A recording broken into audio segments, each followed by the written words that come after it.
Vous avez tous besoin de conversion. Mes enfants bien-aimés, apôtres de mon amour, soyez bénis. Je suis ici avec vous comme en ce jeudi saint, où, donnant aux apôtres mon corps et mon sang, sous les espèces du pain et du vin, je leur exprimais tout l'amour de mon cœur. M'avaient-ils compris à ce moment-là? Oui, ils m'avaient compris, et avec enthousiasme, tous se promettaient de me suivre partout, à l'exception du fils de perdition qui, déjà, s'était mis d'accord avec les soldats en vue de ma capture. Oui, il m'avait compris et désirait répondre à mon amour, au point que Pierre fit cette déclaration: « J'irai avec toi, dussé-je mourir ». Il est facile de se laisser prendre par l'enthousiasme dans un moment de joie, ou lorsque vous accompagnent de joyeux événements, mais il n'est pas tellement facile de persévérer dans la foi et dans l'amour. Voilà pourquoi je vous invite à donner de solides bases à votre vie de foi. Il faut opérer en vous une véritable conversion, et la prière doit vous en obtenir la grâce et le secours surnaturel. Sur les rives du Jourdain et dans le désert, Jean prêchait aux foules: « Convertissez-vous ». Moi aussi, dans ma prédication, je répétais cette importante invitation. Convertissez-vous. Je vous le dis à vous aussi. Vous pourriez m'objecter que vous menez déjà une vie bonne, que vous allez tous les jours à l'église, que vous venez ici chaque fois que vous le pouvez, et pourtant, vous aussi, vous avez bien besoin de vous convertir. Dans votre vie, il y a encore trop d'imperfections, trop de défaillances. Vous devez perfectionner votre œuvre. Que fait le peintre ou le sculpteur? Ne repasse-t-il pas 1000 et 1000 fois son pinceau, ou ne retouche-t-il pas son chef-d'œuvre du scalpel pour le rendre plus parfait? C'est ainsi que vous devez faire, vous aussi. Aucun sacrifice ne doit vous coûter, et votre volonté doit s'engager de plus en plus afin de parvenir au but. Vous ne pouvez pas avancer au hasard. Dans l'Évangile, je vous ai parlé de grandes conversions, également sous forme de paraboles. Considérez l'enfant prodigue. Après s'être retrouvé dans une misère extrême, il a pensé, il a réfléchi et décidé. Quand il est revenu auprès de son père, son désir de conversion était déjà en acte. C'était déjà un fruit de bonne volonté. Ainsi, mes enfants, personne n'est si bon qu'il n'ait pas besoin de se convertir, c'est-à-dire de se tourner vers Dieu en implorant son secours pour devenir meilleur. Le premier pas consiste à réfléchir, à voir à quel point vous êtes.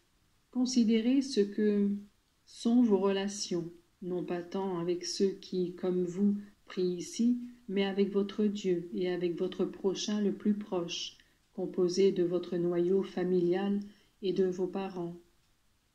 Vous êtes en harmonie avec Dieu si la grâce demeure en vous, par l'exclusion du péché mortel. Vous vous trouvez au point avec les membres de votre famille si vous les aimez en profondeur, en exerçant cette charité qui a pour but le salut de leur âme. Rien ne doit vous paraître excessif de ce qui peut vous obtenir les conversions qui vous tiennent à cœur. Le renoncement au sommeil, aux distractions et à tout ce à quoi il vous est permis de renoncer doit être l'arme qui, unie à la prière, fera violence au cœur de Dieu. Peut-être avez-vous maintes fois de saints désirs. Vous voudriez voir vos enfants bons et affectionnés, mais vous oubliez de demander qu'ils soient surtout affectionnés à Dieu, leur Père, qui un jour sera leur juge. Qu'en dites-vous, mes enfants? En cela, il vous faut une conversion de votre part, donner à l'âme toute sa valeur, afin de savoir mourir, comme est mort votre Jésus pour les âmes. Comme l'enfant prodigue a pensé et réfléchi, vous aussi vous devez penser, afin de pouvoir décider ensuite. Il est merveilleux d'être en état de grâce. Cette grâce est comme une richesse en continuel accroissement. Vous recevez des dons innombrables et d'une immense valeur. Que pouvez-vous faire dans la recherche d'une vraie conversion? L'effort de chacun d'entre vous doit être orienté vers une correspondance de plus en plus généreuse à ces dons. Que de mesquinerie, que de misère dans votre vie, due à l'amour-propre qui pointe à tout instant et tente de ruiner les journées et les heures les plus belles. Mes enfants, se convertir, c'est s'élever, c'est marcher, c'est courir, c'est voler dans la vie de l'esprit. Oui, il faut ce coup d'aile qui vous fasse oublier, sourire, calmer les eaux et comprendre les autres. Il faut un peu d'héroïsme pour savoir vaincre cette susceptibilité qui porte à la discorde et à la colère. Que votre rencontre avec moi vous apporte de plus en plus un désir vrai de conversion et de sainteté. Si la pensée de vos fautes vous laisse indifférent ou froid, c'est mauvais signe. Si au contraire elle suscite en vous l'exigence d'une décision profonde et efficace, remerciez le Seigneur, car vous pouvez commencer votre conversion. C'est ainsi que se sont produites les conversions les plus importantes dans l'Église, représentées par le retour de l'enfant prodigue. Vous n'auriez pas les plus grands saints dans l'Église s'il n'y avait pas eu, dans ces âmes, la décision rapide de vaincre tous les défauts qui les éloignaient de la fidélité à Dieu afin de s'approcher de lui, bonté et infinie. Je vous aide, mes enfants, et je vous bénis.